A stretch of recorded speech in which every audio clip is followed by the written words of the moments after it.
Olá, seja bem-vindo, seja bem-vinda a este vídeo. A paz de Deus, uma excelente noite, né? Fim de tarde, desse dia de quarta-feira que Deus preparou. Hoje é dia 7 de janeiro. Você sabe que esse número 7 de janeiro eu gosto? Não tem nenhum porquê, mas eu gosto desse número. Eu queria que eu tivesse nascido no dia 7 de janeiro. Eu gosto desse número, né?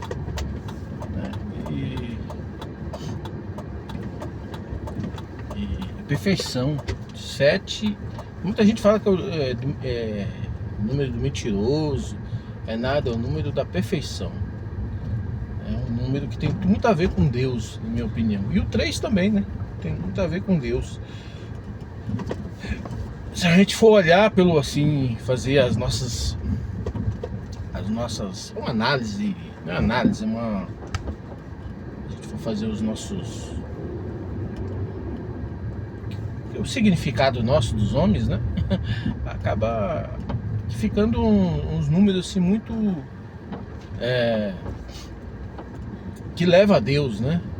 Aos feitos de Deus. Mas eu nasci dia 13 é bom também. É que eu gosto muito do número 7, né? Quando eu era menino, pessoal. Eu tô indo pro culto, pessoal. Tô indo congregar. Por isso que eu coloquei pro lado de lá, porque já tá meio escuro pra cá, né? Pro lado de cá tá escuro. Aí não vai ver direito. Eu coloquei logo lá pro para-brisa, pra rua, né? Pra vocês verem a rua. Quando eu era menino, novinho, eu era criança ainda, molequinho. Eu já corria atrás das bolas por aí. Eu deveria ter meus 9 anos. Acho que antes. 7 anos. 8 anos. 8 anos, eu acho. Entre 7 e 8 anos. Eu já era São Paulino naquela época, né? Hoje eu não sou mais nada, né? Hoje eu não torço pra nada. Hoje eu torço pra ir pro céu. E eu já gostava do São Paulo, né? E naquele tempo o São Paulo tinha lá, do tempo que São Paulo tinha aquelas feras, né? Miller, Silas, Pita, Careca, né? Tinha mais, tinha os outros lá, tinha um Sidney, né? Eu era fã do Mário Tilico, Mário Tilico também, do Miller, né? Mário Tilico veio depois do Miller, né? E o Miller era o camisa 7, Mário Tilico também era o camisa 7 de São Paulo. E aí tinha um vizinho meu, eu morava no Ferreira, tinha um vizinho meu que ele falava assim, que eu era o Miller, que eu era parecido com o Miller, eu era criança. Ele falava lá, um senhor de idade lá, ele é sapateiro até. Eu ia buscar o vinho dele. Ele falou: ô menino, vem cá, me dava um dinheirinho, eu comprava doce. Ô menino, vem cá, pega lá um vinho, São Tomé. É o São Tomé. Entendeu? Ia lá. São Tomé? Acho que é, São Tomé. Eu ia lá buscar o vinho pra ele, entendeu? E ele falava que eu era o Mário Tilico. Era o Miller. Nessa época ainda não era o Mário Tilico, não. Eu era o Miller. Aí eu jogava bola ali na rua, ali tinha uns campinhos ali pertinho, eu já jogava. Então eu gostava do número 7, do Miller, né? E aí continuo gostando até hoje. Time de futebol, pessoal, eu não torço. Eu torço pro São Paulo. Mas não ligo mais pra futebol, entendeu? Acho que futebol os caras se tornaram ídolos mesmo, né? Estrelas, né? E futebol que é bom mesmo, não vê nesses camaradas, sabe? Então não ligo nem pra Copa do Mundo, pra nada. Há muito tempo, isso tem muitos anos já, décadas já. Eu não ligo pra isso mais, entendeu? Mas ainda assim, se falar assim, não, você gosta de um time, eu gosto do São Paulo. Eu gosto do São Paulo, né? Foi minha infância, eu gosto, né? Mas não vivo atrás disso aí mais, né? E é isso. Então eu gosto desse número. Mas é isso aí. Ontem eu fui pro culto também, pessoal. Ontem eu fui no culto, fui numa igreja de Cotia. Até descobri lá que eu achava que aquele irmão era ancião. Antes de ir, eu fiquei na dúvida se era o dia de culto lá. Eu fico vendo o relatório. Eu olhei lá, o irmão é cooperador. Eu sempre achei que ele era ancião, né? Porque uma das primeiras vezes que eu fui, ele fez um comentário lá que ia para uma reunião lá no Nordeste até, né? Aí eu deduzi que ele era ancião. Não sei do que se trata a reunião, né? Mas ele é cooperador, mas ele tem um porte de ancião, sim. E cuida da igreja, muito bom. Todos os cultos que eu vou lá, eu vejo ele falando. Tive na casa de fulano, de ciclano, de beltrano. Tive na casa de fulano tá enfermo, a irmã lá assim, o irmão assado.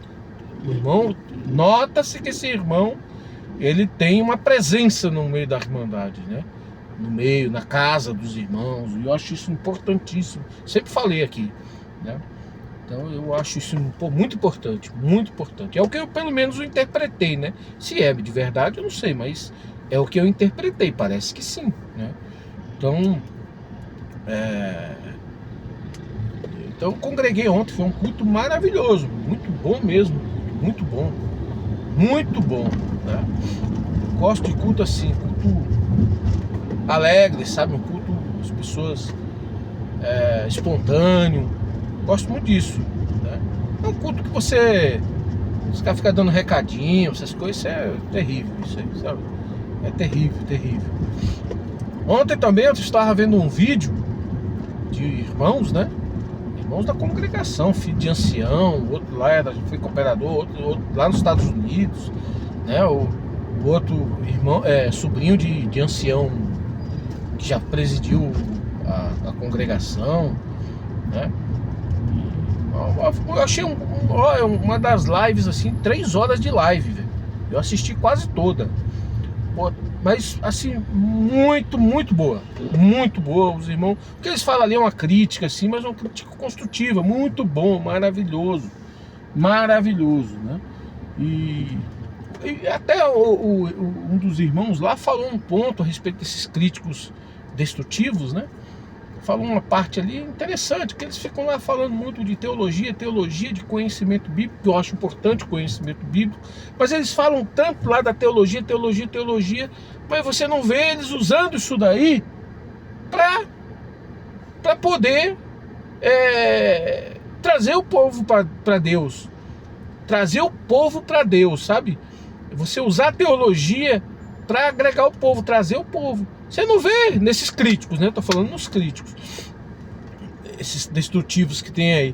Você não vê, ele fica ali só batendo, mas está esquecendo de fazer o principal, que é levar a palavra. Já que eles conhecem tanto, leva a palavra. Pega aquilo ali, usa aquilo ali para poder trazer o povo para dentro da igreja, para dentro das igrejas, levar o povo para Deus, entendeu? Se eles acham que é tão sábios assim, que né, sabe, essa discussão meio boba, sabe? Eu penso que nós temos que realmente ter o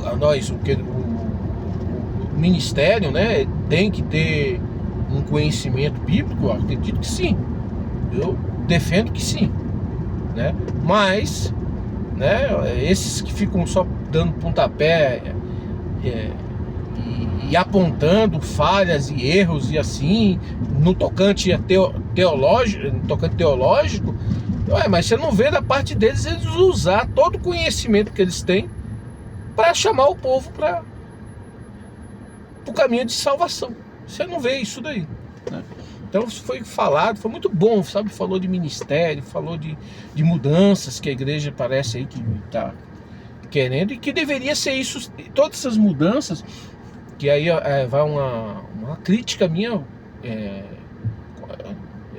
uma crítica positiva, não uma crítica destrutiva. Eu acho que os irmãos deveriam abrir isso daí. Os irmãos que citou até o irmão Paulinho, que foi perfeito aquilo do irmão Paulinho. Pode ser que a igreja, muitos do ministério ficou. E o próprio irmão Paulinho falou, muitos vão não foi xingar que ele falou, muitos vão ficar bravo comigo, mas eu vou falar, mas eu vou fazer. E foi muito válido aquilo que o irmão fez, meu. O irmão fez, e tanto que Deus foi lá e recolheu ele, porque não era para ter atrito. Mas o que o irmão fez era coisa que deveria ter feito há muito tempo, mas o irmão fez, né? Que é ir lá e dialogar com a Irmandade, chamar a Irmandade para o diálogo, para olha o que está acontecendo, vamos, o que nós erramos, onde é que nós estamos errando. Precisa ter esse tipo de diálogo, sabe, com a Irmandade, né?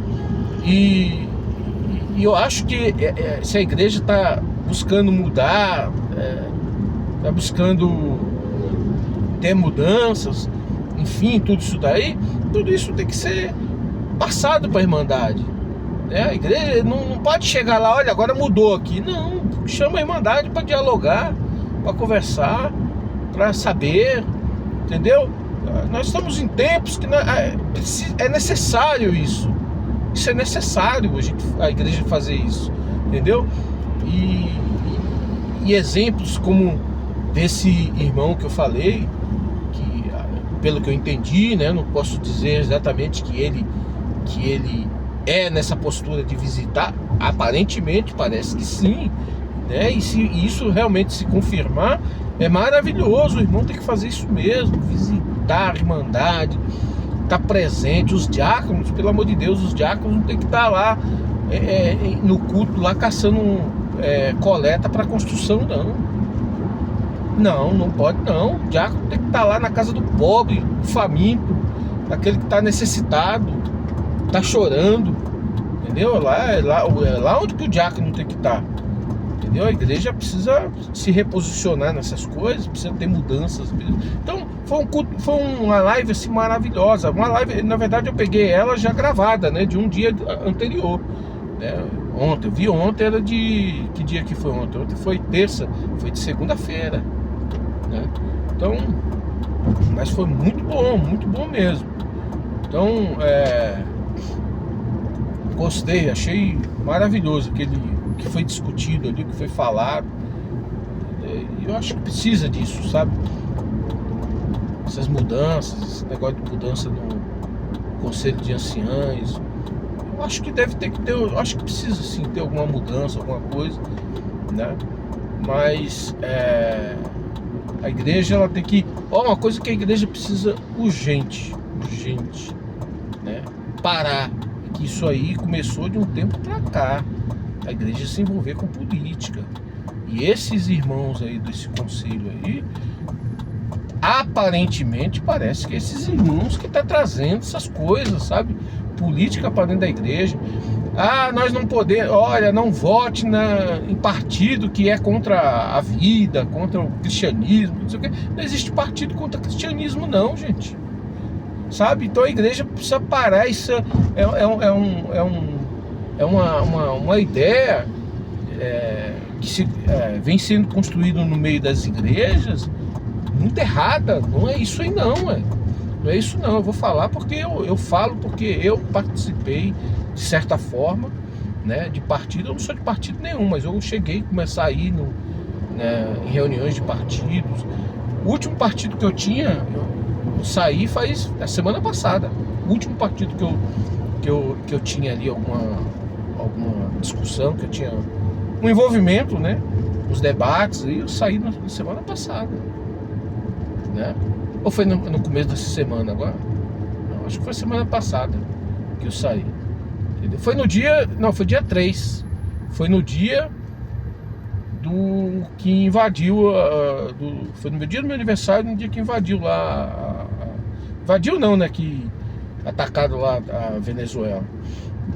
Foi o dia que eu saí desse. Então eu já debati com muitos partidos mesmo, ali através de partidos, grupos de partidos. Eu já debati, eu sei como que é. Esse negócio de que partido é contra isso, partido é contra... isso é mentira. Isso não é verdade, não é assim. Então existe uma má interpretação, eu acho que até um pouco maldosa, sabe? Dolosa mesmo, com interesse de difamar, sabe? Partidos de esquerda. Existe uma má interpretação dentro das igrejas a respeito de partido, assim, dolosa. O negócio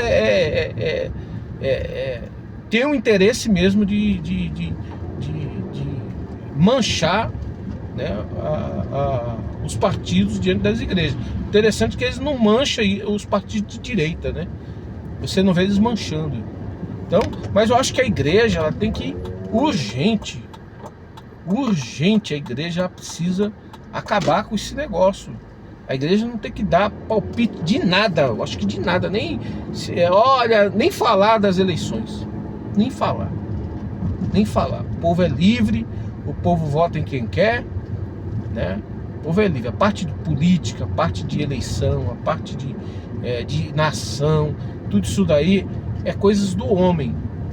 É do homem. O homem que nós somos, nós temos duas naturezas: a natureza espiritual e a natureza humana, né? Então, essa natureza humana, ela que trata esse assunto de política, de eleição, enfim, assuntos relacionados à política. Então, é a natureza humana. A nossa natureza espiritual é uma outra coisa, né? Que reflete nas nossas ações humanas, entendeu? Então, a igreja precisa parar com isso daí, porque isso aí foi o começo da queda da igreja. Começou aí. O começo foi aí. Começou a cair a igreja no dia que ela começou a se envolver com isso daí, né? Ela se envolveu e se envolve escondido também. Se envolve em grupos de irmãos, que aí esses irmãos têm grupos com outros irmãos da igreja, né, das comuns, e quando vê, rapaz, estão se falando e estão se influenciando a irmandade das igrejas, né, das comuns, né, das localidades. Então, eu acho que isso aí tinha que acabar. Nós tínhamos que cuidar do que nos interessa, daquilo que nos interessa. Essa parte aí não é nossa parte, não, né? E a política, ela corrompe, sabe? Corrompe até a igreja. Meu Deus do céu, olha como é que tá isso aí, né? Mas se você for olhar ali, não sei quantos deputados são pastor de igreja lá. Pastor ladrão, pastor de tudo quanto é jeito. E pastor de quê, rapaz? Aqueles homens ali é pastor de alguma coisa? Mas de onde que é? Né? O outro aí é moralista, né? Porque eu sou isso. Porque é interessante que as igrejas, né? Esses mesmos que falam dos partidos comunistas, não falam desses camaradas, até defende eles, mesmo sabendo que eles são corruptos. É interessante isso daí, né? Então, o cara tava lá ali com 400 e poucos mil na conta dele, escondido lá no guarda-roupa dele, e ainda quer dizer que aquilo ali é dinheiro lícito. Muito difícil ser, né? Muito difícil. Pode até ser, mas é muito difícil. Ainda mais de quem vem, políticos, né? Tô falando de políticos até, né? Porque políticos de direita e de esquerda é tudo isso aí, ó. É tudo isso aí, com exceções. Com algumas exceções, mas a maioria é tudo isso aí. É tudo falcatrueiro, entendeu? Então é isso aí, pessoal. Mas eu já tô chegando aqui na igreja aqui. Vamos encerrar o assunto. E daqui para dentro o assunto tem que se chamar Deus, graça, amor, né? Caminho de salvação, né? Desse muro aí para frente aí, nós não tem que trazer coisas que não é lícito nem falar aqui na calçada da igreja, né? Que é coisa santa. Aqui não vai ter que entrar de qualquer jeito aí não, ó. Vai ter que entrar aí limpo mesmo, limpo, nosso coração limpo, sabe? E não entrar aí manchado, engodado pelas coisas da vida aqui, pelas coisas desse mundo, pela nossa carne, nossa miséria. É uma miséria isso, nossa carne, sabe? Eu defendo mesmo. A casa de Deus é pura. É pura. Não pode entrar aí assim de qualquer jeito, não. Pode não. Nós já somos contaminados, né? Nós já somos. Mas aqui nós não podemos entrar. A gente não pode entrar aqui de qualquer jeito, não. pode ser contaminado, pode ser o que for, mas a casa aqui é a casa de Deus. Mas é isso aí, pessoal. Deus seja louvado.